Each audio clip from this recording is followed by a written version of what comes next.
Okay, let's start at the top, introducing our names and what film you was a part of and how you were involved in the movie. Yeah, I'm Chioma EjimofoFollowing. I'm the director of Goodbye Train.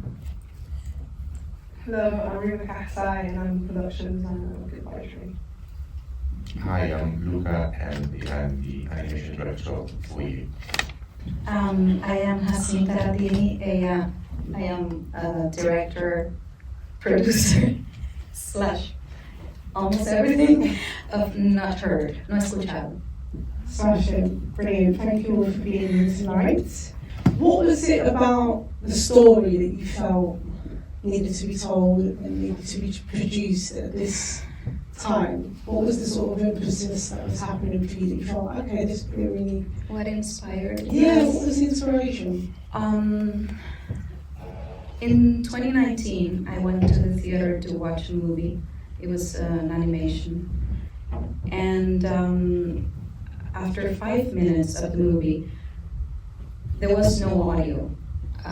There was a mistake or something, and there was no audio. And I remember people like standing up, super angry, screaming to the poor guy over there, like, what's wrong? What's going on with the audio? And for some reason, I like stood still there thinking about how that situation would be the same situation for a deaf person. Because sometimes, like, most of the movies, especially in the United States, I come from Puerto Rico, and most of the movies have subtitles because that's not our first language. That's true. So, but in the United States, there's no subtitles. And every movie that I go, there's no subtitles. And in 2016, I started like taking sign language because of the sense of trying to communicate. I mean, I love languages. I learned Italian, French, and sign language. And when that situation happened in 2019, I was like, this is how they feel, like cast out, and there's no many things for them. So that inspired that, and I like twisted the story, like how would it be if a deaf person would go to the movies and how would they feel? So unique. I don't really think I've seen that ever on screen, that consideration. So thank you for bringing that to screen. What about you, Luca? How did you come to tell the story? Well, at the time my son was 2 years old, and I remember my girlfriend found, we used to write a letter to him for the first birthday, and my girlfriend wrote him a letter for the second birthday. And I think at around the same time, she found a tape that she recorded when she was 10, and she was interviewing her granddad. And she got quite emotional really listening to that tape. And then so there was the idea that writing a letter for his birthday, and the idea that you can do something that can, with your own voice, can last longer. So the original idea was just to give him something that, I don't know, when I'm not here or when he's 40 or 50, he can listen to it and I don't know, remember that moment. And it was a specific moment, I think, because we were coming out of COVID and going, I remember there was a quite strange thing, going to the playground and rediscovering the world around us, and after the lockdown. So that's kind of was the premises, and then I put in a little bit of the environment, but I was quite aware of the fact that I didn't want to, I found there was a bit of fatigue of all these topics, and people keep talking and always giving the same kind of message, and people stop listening to it. So I was trying to do something hopefully that was a bit balanced and I don't know, in a way inspire an audience as well, that leaving something for my little kid. Thank you for sharing. How did you guys collaborate together? What was that early experience of wanting to bring this to screen? Yeah, I mean, the film was kind of inspired by lots of moments, I suppose, especially from university, travelling home. But then also I kind of thought in general about loneliness and this aspect of like finding community in more unlikely spaces and kind of how it's that can be represented. So that was a really special aspect of the film.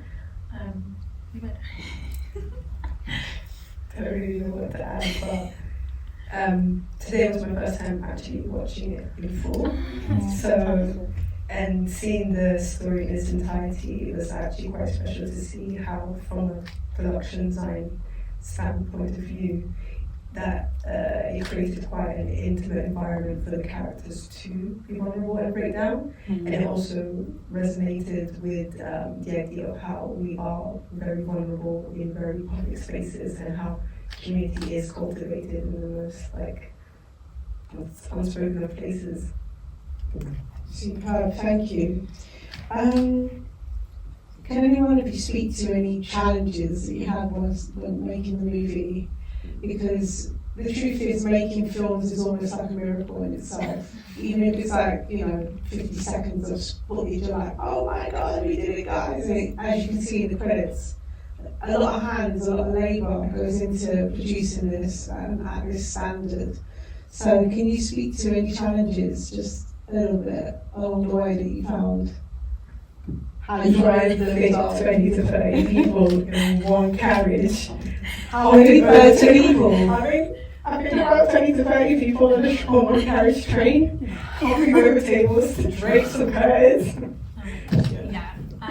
Yeah, I definitely agree. That was, Rima was honestly such a trooper, but yeah, it was a very small train carriage, a lot of people, and I think especially because we're young filmmakers and creators, so kind of just navigating that, especially in figuring out things kind of for the first time in some ways, is always a little bit daunting. So yeah, that could be challenging at times, but I think just like the film, it's important having kind of creative community and having like friends like Rima and Yami, my producer, and people who come together and understand the story and want to bring it together, so that really helped. Thank you. Any challenges for you, Luca? Well, I guess with animation, with everything, but it's always money. I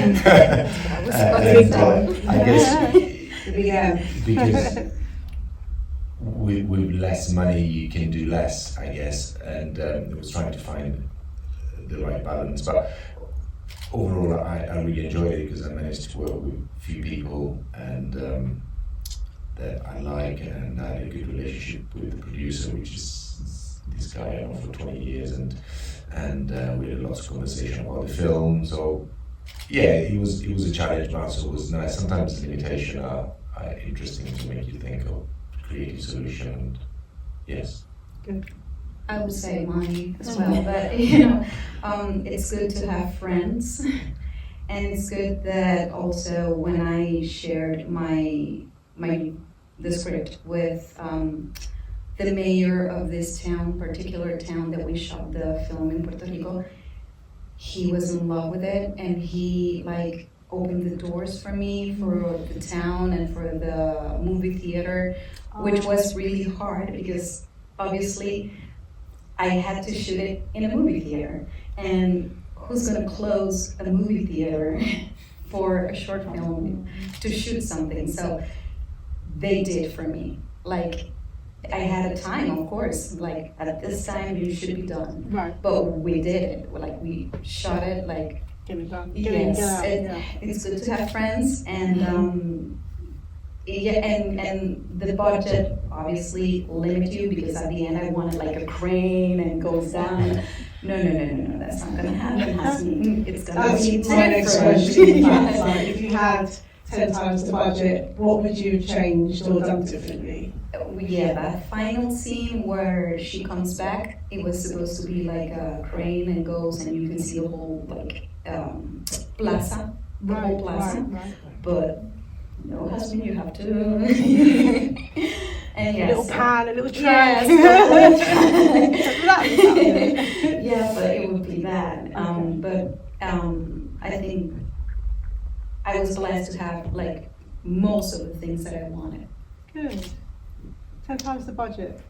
What we deal with it. Well, no, I'm thinking what I would. Would you asking what I would have done differently or better? Oh, well, I guess if it's just. If you had the budget that you needed and wanted? Well, What did you do? I guess the way the film was done, it was done in almost like little clips, put them together and make it almost, if you want, a collage. And it's trying to be like a single transition from one another. There's a lot of more details I would have liked to put in if there was more time and more money, because that would probably be the difference. Make it a bit richer throughout. Lovely. I mean, Rima can probably talk about like the production side, but yeah, I think I get a bit greedy. Maybe one more day, more extras. More extras. Yeah, and maybe make the train move, but that's getting very ambitious, but that would be fun. I think it would have just been adding more touches to the characters through their props, so more extras, more little details, and then maybe more customization to like the train itself, and adding like, well, if there was more money, maybe the story could have been longer, and then there could have been more notes in the props to like the story and the characters. Superb. Can I ask Vincent or Eli to come and grab the mic so that we can get some questions from the audience quickly before we wrap? Has anybody got a question? So I start pulling some people.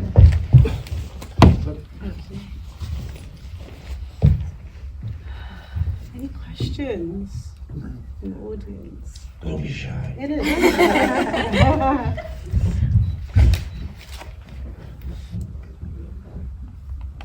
I thought I'd better do my duty and put you on the spot, Chioma. Maybe you talked about it earlier, but I was just out of the room. What inspired the story of your film, Goodbye Train? So it was inspired by a couple things.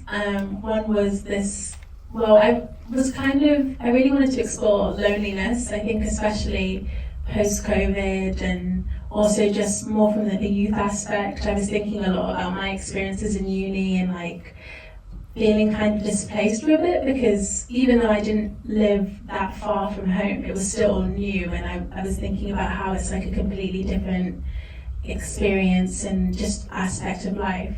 And then also I just thought about that kind of metamorphosis, those little ways you grow, and how these like things that feel kind of insignificant, like taking a train home, or like, you know, maybe meeting a stranger for the first time and sharing a little moment, how those all kind of add to your identity, and they all have, even if they feel insignificant, they do have a significant impact on you. So that was a big inspiration. Yeah, and how sometimes the moment is just fleeting and disappears after. Yeah, exactly. Lovely. Any more questions or even just feedback about what you've seen tonight? It's 13 movies. If you were here from the beginning, the contrast as well, even, you know, within, sorry, I'll just reach the mic for the cameras. Even within the animation space, what really fascinated me was the fact that there's different types of animation, you know, whether it's 2D, 3D, 4D, and the style, you know, the puppetry. I guess what I could do is offer you this as my sort of extra question was there any moments in anybody else's film that you wish you'd been a part of, or love the direction or the storytelling? What other films did you enjoy the most, Jazmín? That one, the doll, Pocket Princess. yes, that was like strong in a very weird way, because you feel like you're watching something for kids, but it's actually for adults. But it was strong, and also their short film, because I felt you can say so many things without even talking. Yeah. And that's one of the things that I wanted to also pursue in my scenes, like how can I communicate something without words?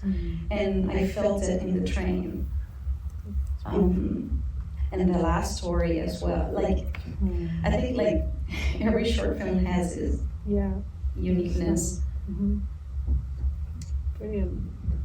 Oh yeah, I think I agree with you, and also I like the one with a little kid that was drawing at the cemetery.